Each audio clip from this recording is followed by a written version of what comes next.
ایک اور بات لکھی ہے، چنانچہ سیدنا بشر حافی رحمت اللہ تعالی علیہ کی ہمشیرہ سیدنا امام احمد بن حنبل علیہ رحمہ کے بعد تشریف لائے، کہنے لگیں کہ ہم اپنے مکان کی چھت پر سوت کاٹتی ہیں اور ظاہریہ کی مشعلیں گزرتی ہیں جن کی شعائیں ہم پر پڑتی ہیں، تو کیا ہم ان کی شعاؤں میں ہمارے لیے سوت کاٹنا جائز ہے؟ تو سیدنا احمد بن حنبل نے پوچھا کہ اللہ تمہیں معاف کرے، تم کون ہو؟ انہوں نے فرمایا کہ بشر حافی کی بہن ہوں۔ تو سیدنا احمد بن حنبل علیہ رحمہ رو پڑے اور فرمایا کہ سچا ورع، خوف خدا تو تمہارے گھر سے نکلتا ہے کہ تم ان کی شعاؤں میں سوت نہ کاٹنا۔ تو میرے میٹھے میٹھے اور پیارے پیارے اسلامی بھائیوں، یہ احتیاط کرنا، جیسے باپا نے کل بھی فرمایا، لائیو ہو گیا، کل بھی جیسے فرمایا کہ بھائی مسجدوں کے قالین پر بیٹھتے تو دھاگے کھینچتے رہتے ہیں، چٹائیوں پہ بیٹھتے تو چٹائیوں کے تنکے توڑتے رہتے ہیں، کہیں محفل میں گئے تو ڈیکوریشن کی دریاں نکلی تو جناب اس کا کچھ حساب کتاب پورا کرنا شروع کیا۔ تو اگرچہ بظاہر یہ مطلب ایک معمولی سی بات نظر آئے گی کہ یار یہ کیا ہے، یار اتنا سختی تھوڑی ہے، اتنا یہ تھوڑی ہے، تو بہرحال یہ کہنے کو کہہ سکتے ہیں، لیکن جو اللہ کا خوف جن کے دلوں میں ہوگا وہ تو ان باتوں سے ڈریں گے، وہ بچنے کی کوشش بھی کریں گے۔ تو ہم ان باتوں کو اگر سنتے ہیں تو کاش ہمارا ذہن بن جائے اور ہم اس قسم کی احتیاطوں والی زندگی یہ گزارنے کی کوشش کریں۔ اور امیر اہل سنت دامت برکاتہم العالیہ سبحان اللہ، آپ کی سیرت میں ایسے کئی واقعات ہیں۔ ایک مرتبہ آپ کی طبیعت ناساز ہوئی تو ڈاکٹر کو دکھانے کی ترکیب بنی، کچھ پاؤں وغیرہ میں تکلیف ہو گئی تھی، تو زخم جو تھا وہ ایک طرح سے گھٹنے کے قریب تھا، ستر میں شامل ہوتا تھا وہ۔ تو امیر اہل سنت کو اس نے کہا کہ ذرا آپ اس کو اوپر کیجئے تاکہ میں چیک کروں۔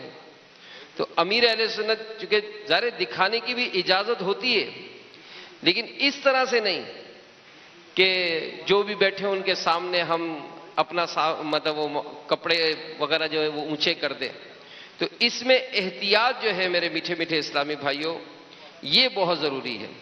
اور یہ ضرور کہ ڈاکٹر نے پلاسٹر کرنا چاہا اور آپ کے پاجامے کے پائنچے کو زیادہ اوپر کرنے کو کہا، تو امیر علیہ سنت نے فرمایا کہ فریکچر پنڈلی میں ہے، اس لیے میں گھٹنے سے اوپر کپڑا نہیں کروں گا، کیونکہ بلا ضرورت ستر کھولنے کی شرعن اجازت نہیں، اور ناف سے لے کر گھٹنے تک کا حصہ ستر عورت ہے جس کا چھپانا ضروری ہے۔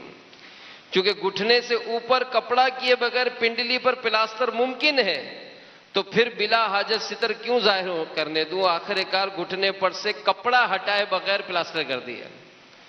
تو آج ہم معاشرے میں دیکھتے ہیں کہ جب اس قسم کی سوچ نہیں ہوتی تو لوگ تو نا چڑیاں پہن کے گھومتے ہیں یا ایسے کھیل کھیلتے ہیں کہ جس میں معاذ اللہ یہ ستر جو ہے وہ ظاہر ہو جاتا ہے۔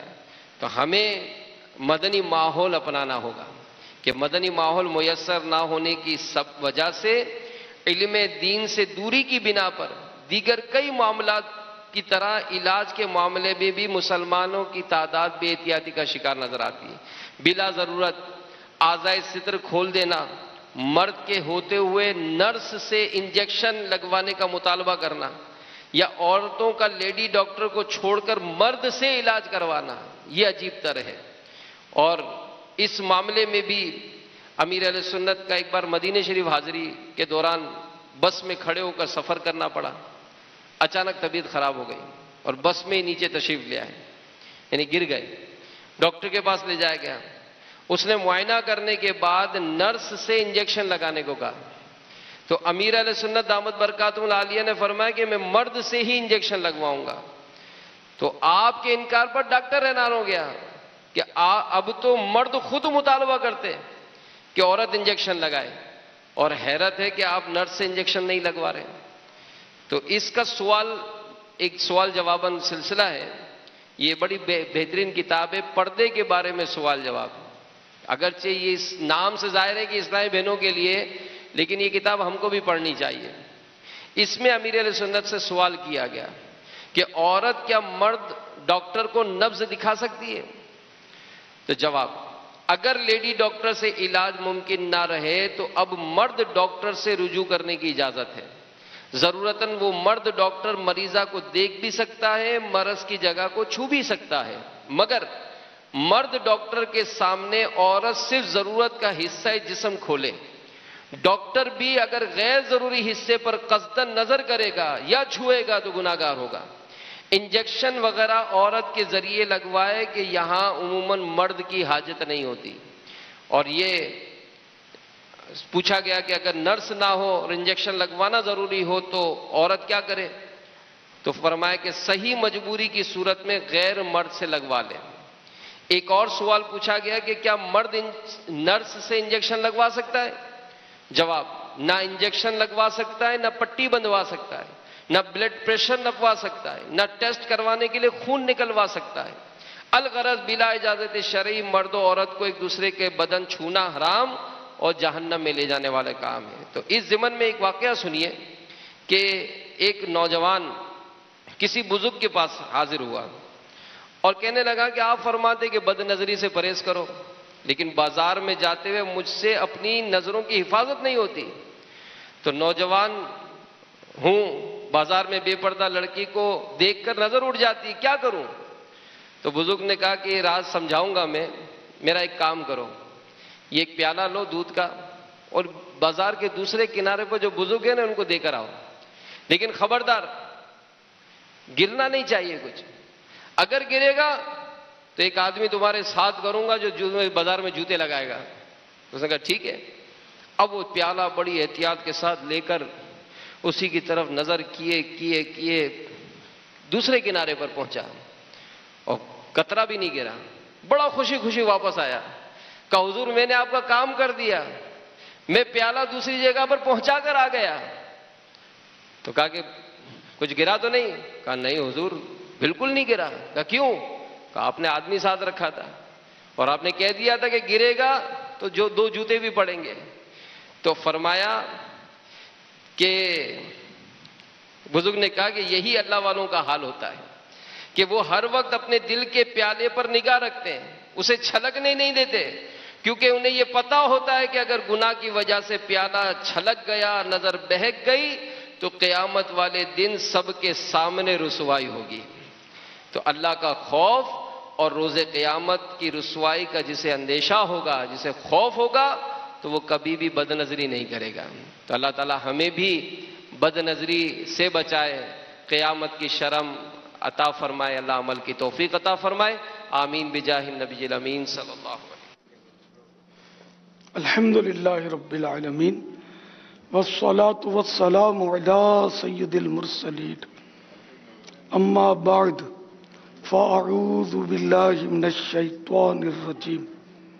بسم اللہ الرحمن الرحیم. الصلاة والسلام علیک یا رسول اللہ وعلی آلک واصحابک یا حبیب اللہ.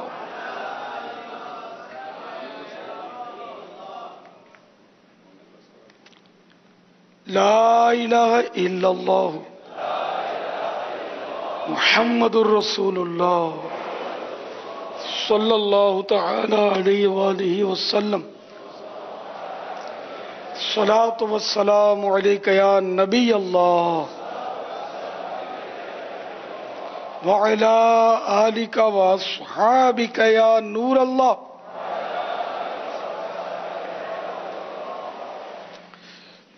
نویت سنت الاعتکاف. جب کبھی داخل مسجد ہوں یاد کر کے اعتکاف کی نیت ضرور فرما لیا کریں. یاد رکھیے مسجد میں کھانا پینا، سونا، سحری، افطار، آب زمزم شریف پینا، دم کیا ہوا پانی پینا اسی صورت میں جائز ہے جبکہ اعتکاف کی نیت پہلے سے کی ہوئی تھی. کھانا سامنے آ گیا، افطاری آ گئی، اب چاہتے ہیں کہ اس کو استعمال کریں. اعتکاف کی نیت بھی نہیں تھی تو چلو نیت کر لیتے ہیں. تو اب نیت اس کے لیے نہیں کی جا سکے گی، بلکہ نیت کی جائے گی اللہ کی رضا کے لیے، ثواب کے لیے. تو اللہ کی رضا کے لیے نیت کریں، ثواب کے لیے. اور کچھ ذکر و درود کی ترکیب کریں، مثلا 12 بار درود شریف پڑھ لیں. اب چاہے تو افطار کر سکیں گے، کھا پی سکیں گے. صلو علی الحبیب صلی اللہ تعالی علی محمد. رسالہ ضیاء درود السلام پیج نمبر 10. فرمان مصطفیٰ صلی اللہ تعالی علیہ وآلہ وسلم نمبر 34 یعنی 34. شب جمعہ اور روز جمعہ یعنی جمعرات کے غروب آفتاب سے لے کر جمعے کے سورج ڈوبنے تک مجھ پر درود پاک کی کثرت کر لیا کرو. جو ایسا کرے گا قیامت کے دن میں اس کا شفیع و گواہ بنوں گا. صلو علی الحبیب صلی اللہ تعالی علی محمد.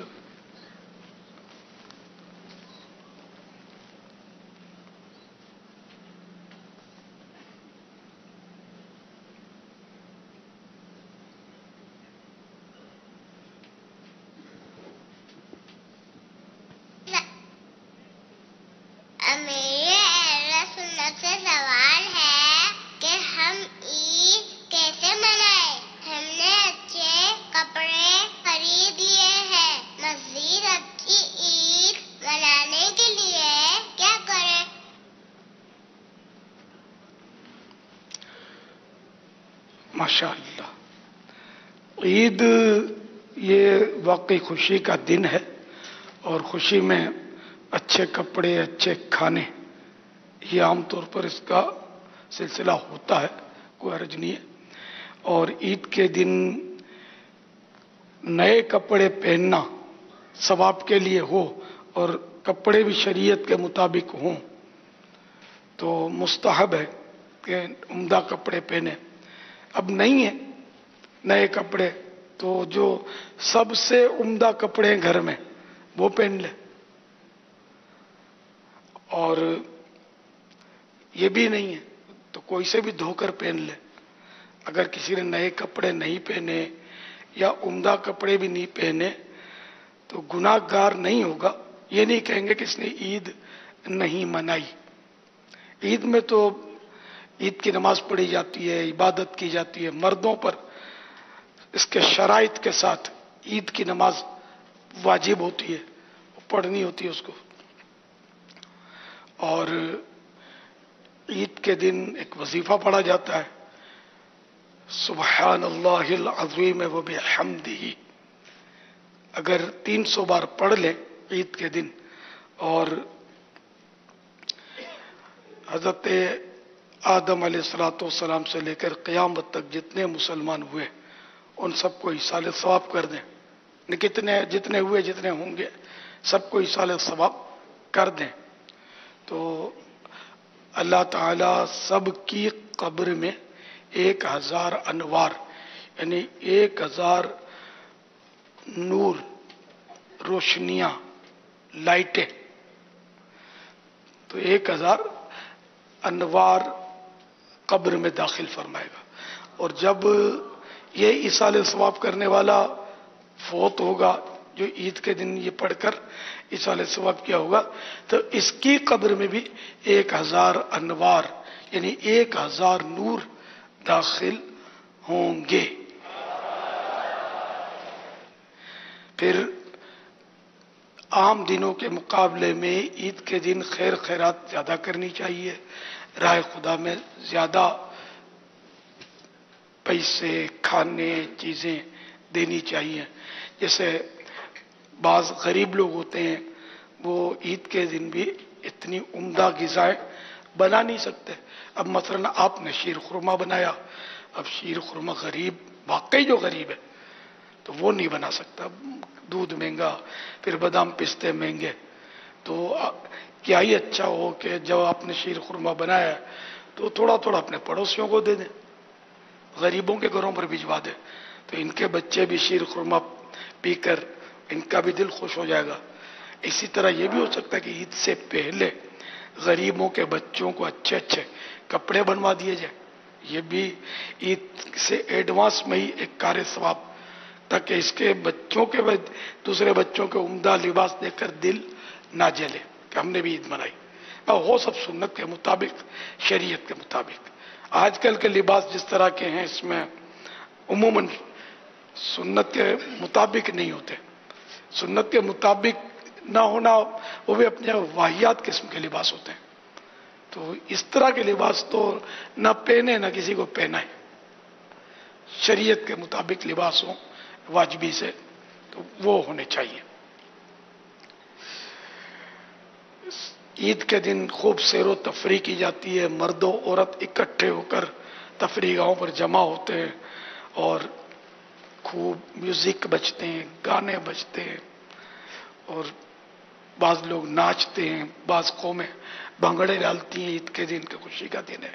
یہ سب غلط طریقے، ایسا کرنا بھی نہیں ہے اور ایسا کرنے والوں کو دیکھنا بھی نہیں ہے۔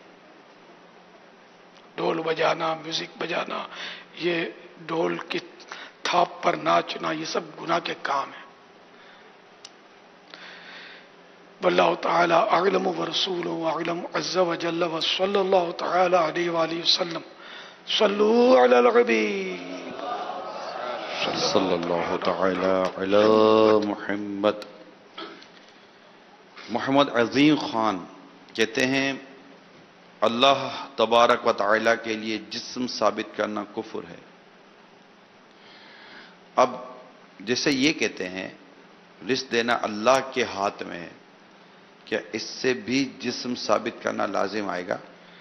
اللہ تعالیٰ کے جسم کا، یعنی معاذ اللہ، اللہ تعالیٰ کے لیے جسم، جسمانیت ماننا یہ کفر ہے۔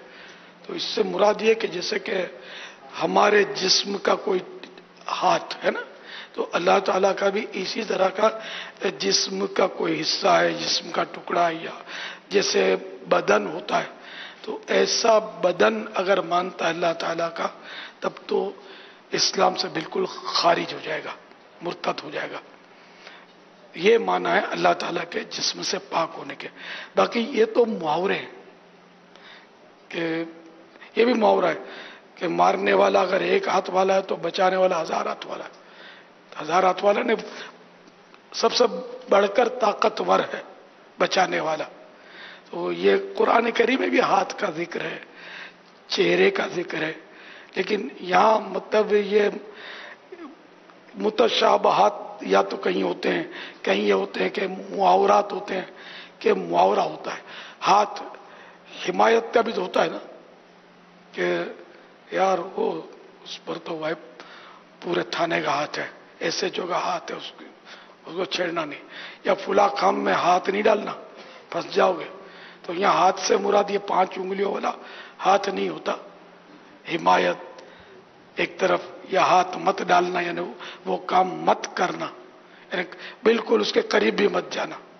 تو اس طرح کے تو یہاں بھی مطلب یعنی کہ موقع کی مناسبت سے ہاتھ وغیرہ جو الفاظ استعمال ہوئے تو ان کی تعویلات لی جاتی ہیں۔ جیسے اللہ کی رسی مضبوطی سے تھام لو، یہ بھی اسی قبیل سے ہے گا نا؟